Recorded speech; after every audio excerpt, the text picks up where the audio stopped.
সারা বছর শীতকালের জন্য অপেক্ষা করে থাকি কখন দাম কমবে, কখন এই রেসিপিটা আমি বানিয়ে সারা বছরের জন্য সংরক্ষণ করব। ভীষণ মজার ধনিয়া পাতার আচার গরম ভাত, খিচুড়ি অথবা খুদের ভাতের পাশে সামান্য একটু নিলে খাবারের টেস্ট হাজার গুণ বেড়ে যাবে। তাহলে আর দেরি কেন? যেহেতু বাজারে এখন খুবই সস্তায় ধনিয়া পাতা পাওয়া যাচ্ছে, তাহলে ধনিয়া পাতা লাভার আপুরা কিন্তু খুব সহজেই বানিয়ে নিতে পারবেন আমার রেসিপিটা ফলো করে। আর একেবারে ঝামেলাবিহীন চট করেই বানিয়ে নিতে পারবেন। রোদ্রের তাপ যেহেতু কম, আমি আজকে যতটুকু আচার এখানে তৈরি করছি তাতে মোটামুটি 1 মাস পর্যন্ত খাওয়া যাবে। আমি 2 আটি ধনিয়া পাতা নিয়েছি এখানে 10 টাকা আটির। তো 20 টাকার ধনিয়া পাতা দিয়েই কিন্তু 1 মাসের আচার বানিয়ে নিয়েছি। যেহেতু এই আচারগুলো রোদে দিয়ে সংরক্ষণ করতে হয়, এজন্য আমি আজকে অল্প করে তৈরি করব।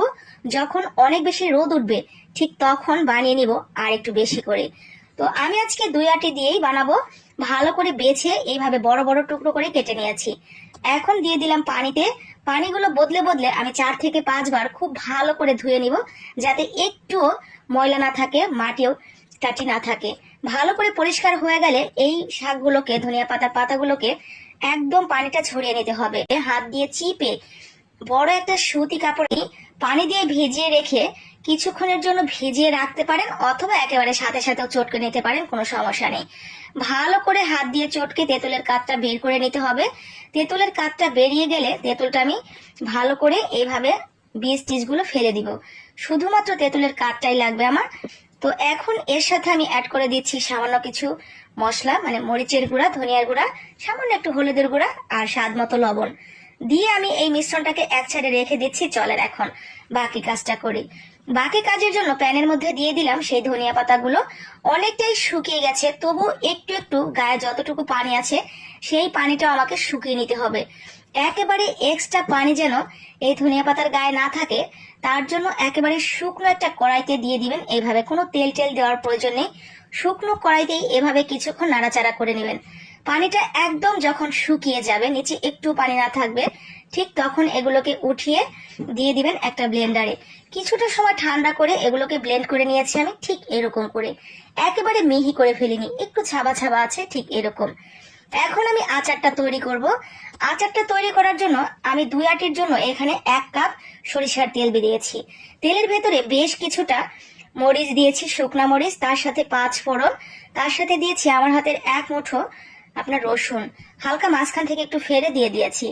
রসুনটা সামান্য একটু ভেজে একটু ফ্লেভার যখন বেরিয়ে আসবে, ঠিক তখন এখানে সেই তেঁতুলের মিশ্রণটা আমি দিয়ে দিয়েছি।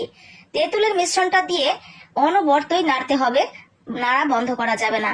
দিয়ে দিলাম এখানে কিছুটা আদা বাটা, খুব বেশি দেওয়া যাবে না, অল্প একটু, ফ্লেভারটা ভালো লাগবে। চুলার আঁচটা কমিয়ে রেখে নাড়তে থাকতে হবে। অনবরত নাড়তে নাড়তে মিশ্রণটুকু দেখবেন অনেকটাই দলা দলা হয়ে গেছে, তখন বুঝতে হবে এটা হয়ে গেছে। নামানোর কিছুক্ষণ আগে আমি এখানে অল্প একটু চিনি ব্যবহার করেছি টক মিষ্টি স্বাদের ব্যালেন্সটা ঠিক রাখার জন্য। ঠিক এরকম যখন হয়ে গেছে মানে আমার মিশ্রণটুকু রেডি। এই তেলটা আমার রেডি হয়ে গেছে। এখন আমি চুলাটা অফ করে দিব। চুলাটা কোনোভাবে আর জ্বালাবো না, চুলাটা বন্ধ করা অবস্থায়, তেলটা গরম গরম থাকা অবস্থায় আমি দিয়ে দিব সেই ধনিয়া পাতার মিশ্রণটুকু। এখন বলতে পারেন ধনিয়া পাতার মিশ্রণ দিয়ে জাল কেন দিলাম না?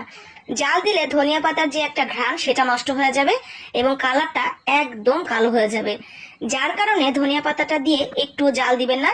তেলটা গরম থাকা অবস্থাতেই পুরো মিশ্রণটুকুর সাথে ভালো করে মিশিয়ে নিয়ে একটানা 7 দিন আপনারা একটা রোদ্রে দিবেন।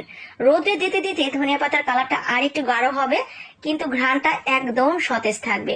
তো এভাবে বানিয়ে একেবারে সারা বছরের জন্য আপনারা এয়ারটাইট বক্সে ভরে সংরক্ষণ করতে পারবেন। উপরে যদি আরেকটু তেল দিতে চান, সেই ক্ষেত্রে সরিষার তেল আরেকটু গরম করে বক্সের উপরে দিয়ে রাখবেন। সারা বছরই ভালো থাকবে এই অসম্ভব মজার ধনিয়া পাতার আচার, যেটা খেতে পারবেন গরম গরম ভাত